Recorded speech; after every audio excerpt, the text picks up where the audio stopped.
A lot of fans. Together over 4 incredible years, we achieved more than virtually any administration in history. Every promise I made to you as a candidate, I fulfilled as your president. Promises made, promises kept. I promised to end NAFTA, and I did. Everybody said it would be impossible to end NAFTA, replacing it with the great USMCA, that's Mexico, Canada. And let me just tell you, they want to renegotiate the deal. And I have great respect, by the way, for the head of Canada. He's a great gentleman. He's a great gentleman. And we worked very closely on the border, and it was good for him, good for us. But we had a border that was virtually shut, not only to people. They came in. If they come in legally, we like it.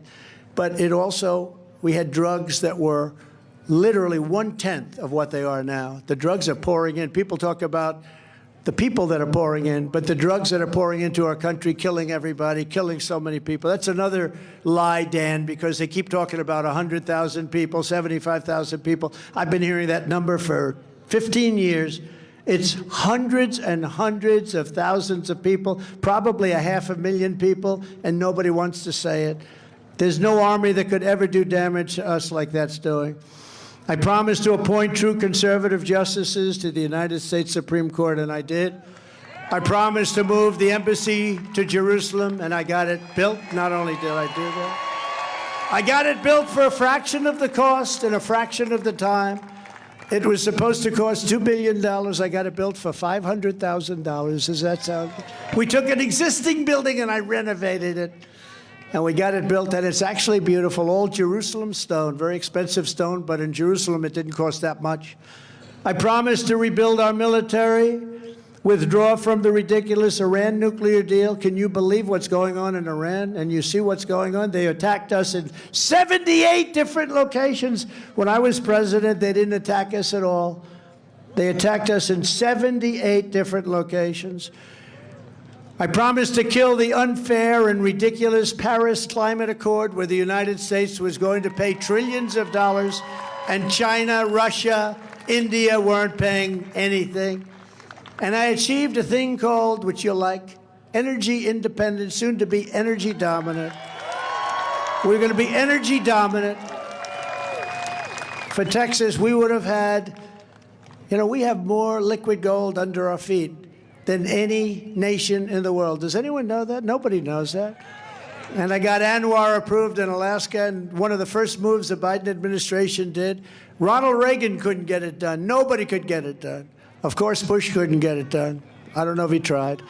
But everybody tried to get it done. I got it done. We were all set. We were going to take out more. There would have been, we could have paid off debt. We would have made a fortune.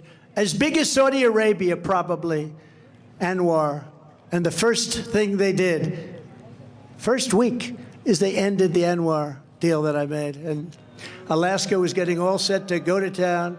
But I made these promises and more, and I kept every single one of those promises and many, many more than that. Now we're laying out a bold, fast, forward-looking vision for what we will do when we take the oath of office as the 47th President of the United States.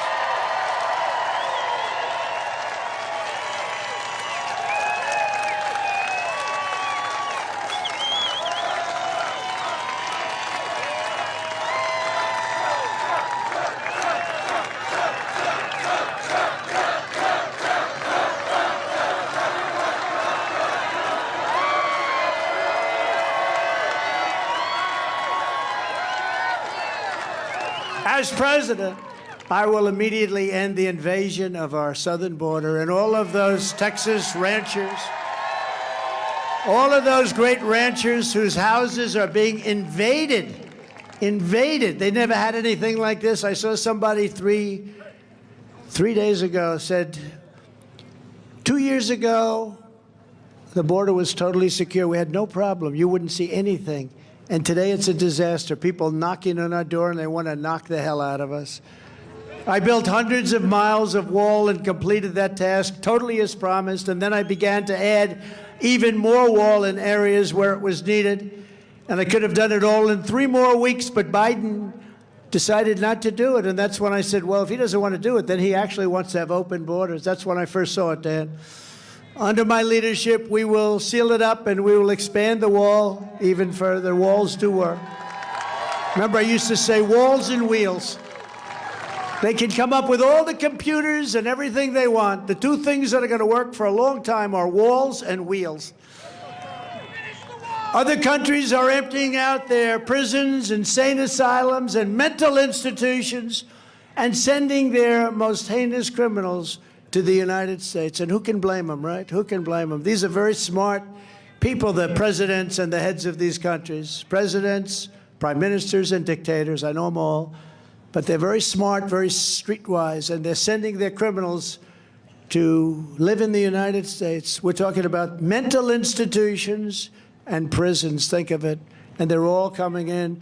I read a story recently where a doctor in a mental institution in a certain country in South America is saying, my whole life I've been so busy taking care of people, but now I have no people to take care of because they're all being sent into the United States. And I said, how stupid are we? How stupid are we? How stupid are we? We're going to be living with this for so long, but we're going to get as many as we can. We're going to get ICE on the road because ICE and Border Patrol, guys like Tom Homan, who I saw yesterday, he's fantastic. And you have some people at Border Patrol, I'll tell you. He's, you're a leader at Border Patrol. I won't mention his name because I don't think he's supposed to be very political, but you got a great, that's right, you got a great man at Border Patrol.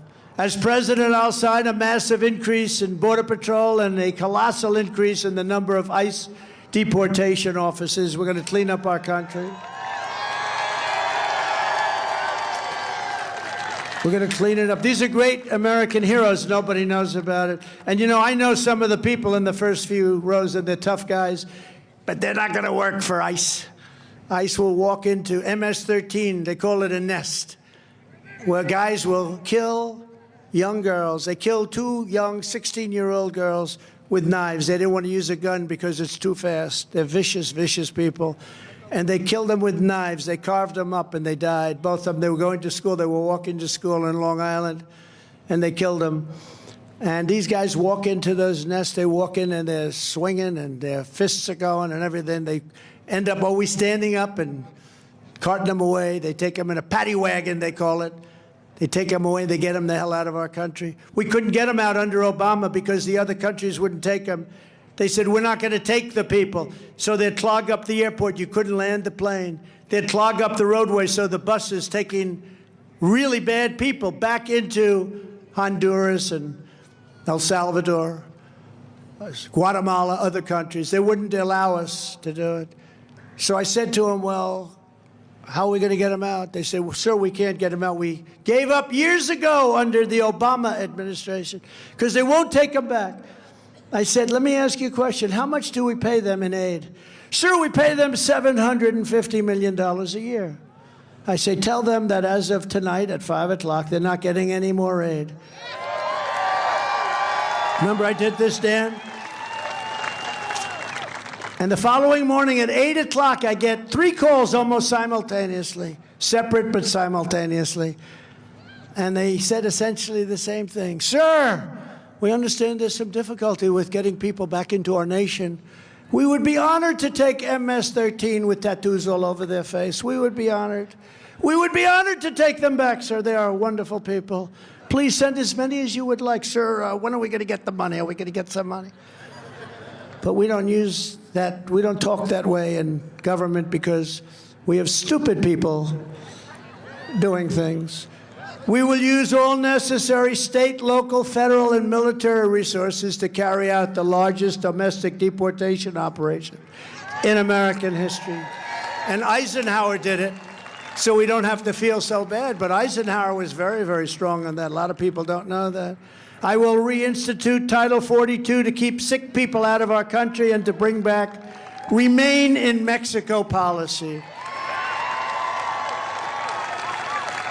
You can't come in, you have to remain in Mexico. You think that was easy for me to get? And the first day they came in, they didn't want to do it. And even the judge ruled in our favor. I will ask every state and federal agency to identify every known or suspected gang member in America and every one of them that is here illegally will be packed up and immediately taken out of our country and delivered to their country of origin.